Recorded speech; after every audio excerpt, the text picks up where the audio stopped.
భారతదేశము సనాతన సాంప్రదాయ సంస్కృతులే వారసత్వముగా పురోగమిస్తున్న దేశము. ఆంధ్రప్రదేశ్ ప్రాచీన దక్షిణ భారతదేశ ధాన్యాగారముగా సుప్రసిద్ధి పొందిన తెలుగు రాష్ట్రం. తెలంగాణ పేరు చెప్పగానే బాహ్య ప్రపంచానికి గుర్తుకు వచ్చేది నక్సలిజం, చేనేత కార్మికుల ఆత్మహత్యలు, పేదరికం వంటి సమస్యలే.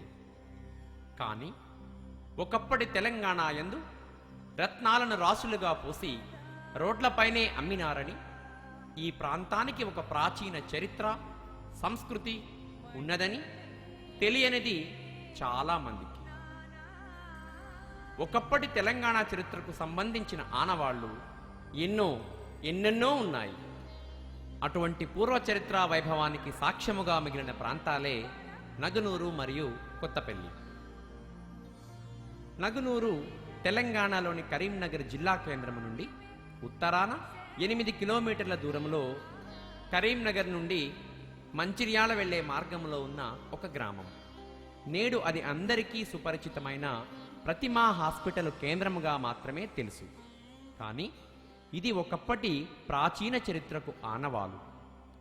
చారిత్రాత్మకంగా ఇది 8వ శతాబ్దము నుండి 12వ శతాబ్దం వరకు, అంటే 4 శతాబ్దాల కాలం వరకు వేములవాడ చాళుక్యులు, కళ్యాణి చాళుక్యుల రాజధాని నగరం. ఇక్కడ ఒకప్పటి దేవాలయాలకు సంబంధించిన శిథిలాలు, అవశేషాలు గ్రామం అంతటా మనం చూడవచ్చు. ఊరి మధ్య భాగంలో అద్భుతమైన శిల్పకళారీతిని ప్రతిబింబించే పరమశివుని త్రికూటాలయాన్ని చూడవచ్చు. ఈ ఆలయం ముందు భాగాన 4 వైపుల ముఖం కలిగిన శిలాశాసనం ఉన్నది. దీని ప్రకారం ఈ ప్రాంతం యొక్క పూర్వపు పేరు నగురూరుగా పేర్కొనబడినది. ఆలయ ప్రాంగణంలో మహిషాసురమర్ధిని శిల్పం, పొడవైన శివలింగం, ఇంకా అంగవిచ్ఛేదములైన వీరగళ్ల యోధుల శిల్పములు కూడా మనకి కనిపిస్తాయి.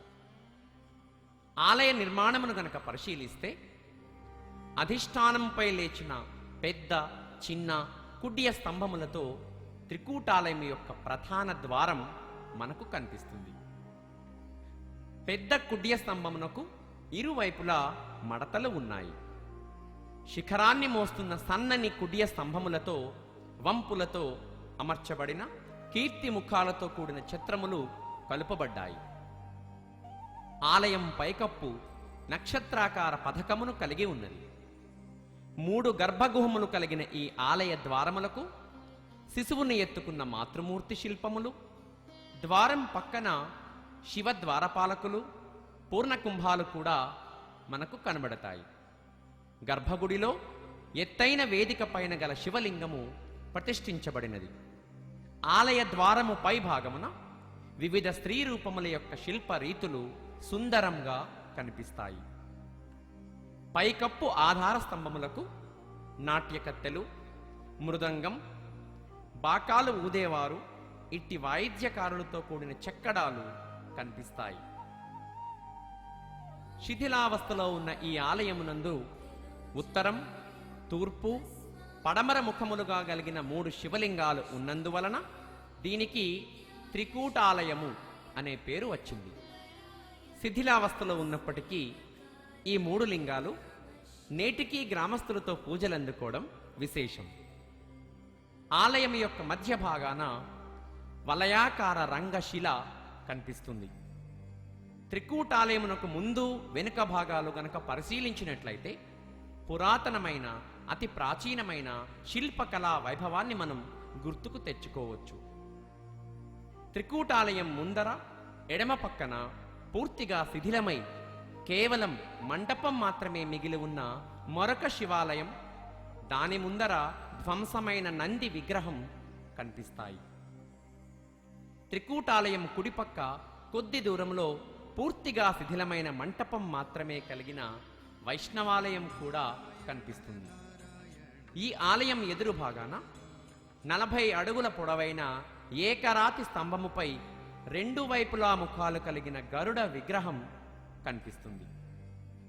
ఊరి మధ్యలో పచ్చని పొలాల మధ్య ఉన్న బీరన్న గుడి వద్ద ప్రాచీన శివుని శిల్పం అగుపిస్తుంది. ఈ ఆలయం వెనుక భాగాన ఎన్నో సంవత్సరాల క్రిందటి మర్రి చెట్టు శాఖోపశాఖలుగా విస్తరించి ఉంది.